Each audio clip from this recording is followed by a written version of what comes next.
So I want to talk about the hormone effects that can occur from doing a fast.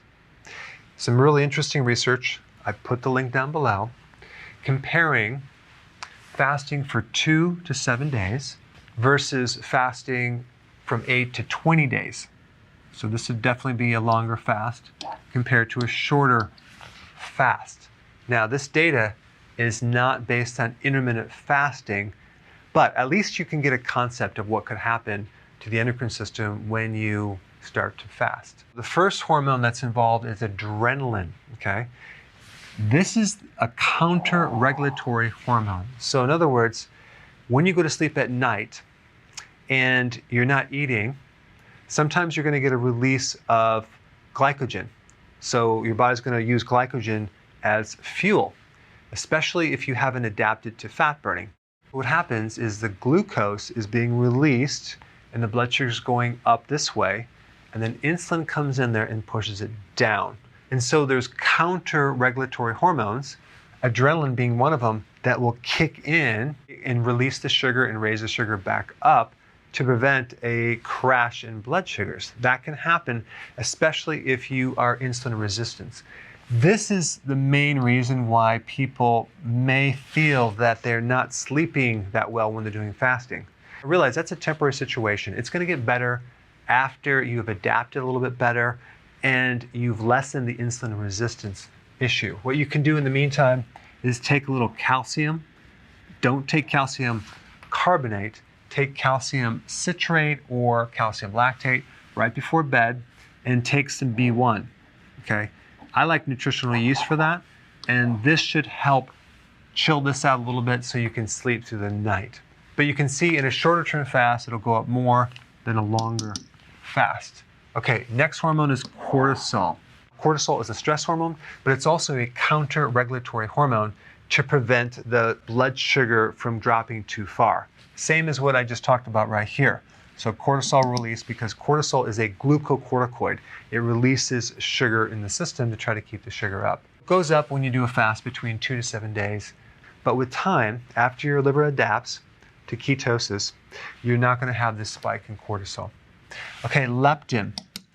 Here's the thing with leptin. It's a hormone that satisfies you. When leptin goes up, you're satisfied.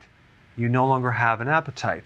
Now, the problem is that overweight people, people that are obese, have high levels of leptin, but it's not working in their body because they have leptin resistance.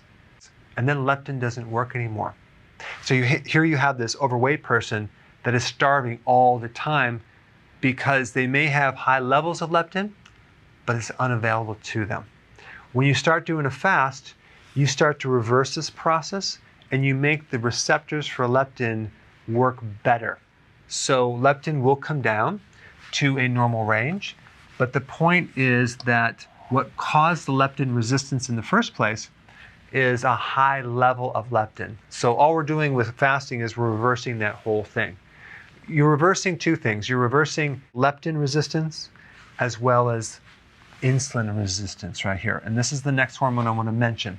When you do fasting, the biggest benefit from that is the reduction and normalization of insulin. So insulin will come down, and insulin is tied into so many problems, not just weight, but inflammation, cognitive function, your mood, your kidney function, your vision, your heart.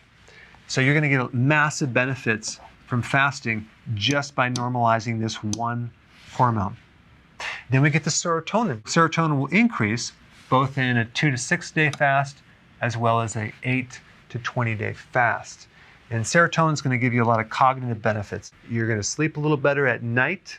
And the main thing that serotonin will give you is just a good state of well-being.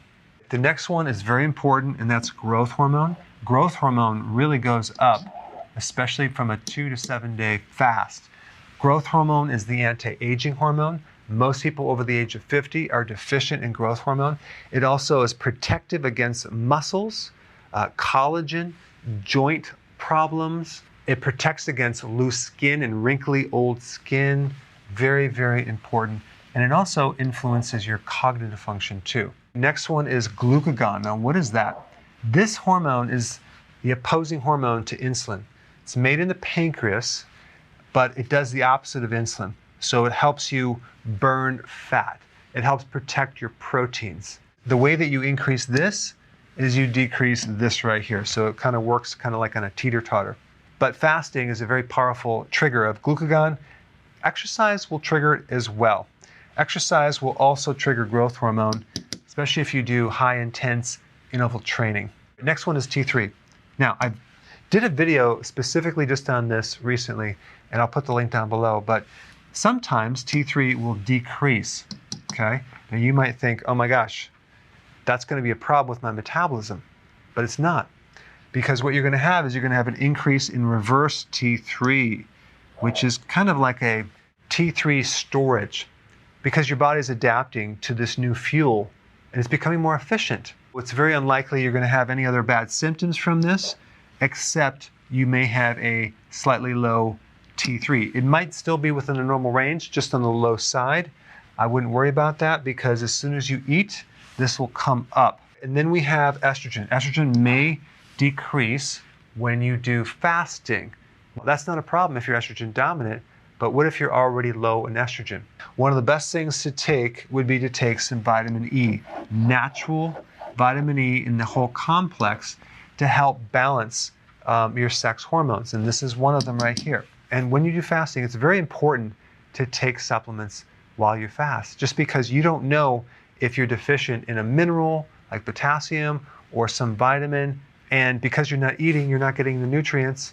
If you're deficient, that can create even more stress on the endocrine system. But if you do fasting with nutrients, it'll protect the endocrine system and you have minimal issues with hormones. But if you take a look at some key things that happen when you fast, you get massive improvement by decreasing insulin, increasing serotonin, increasing growth hormone and glucagon.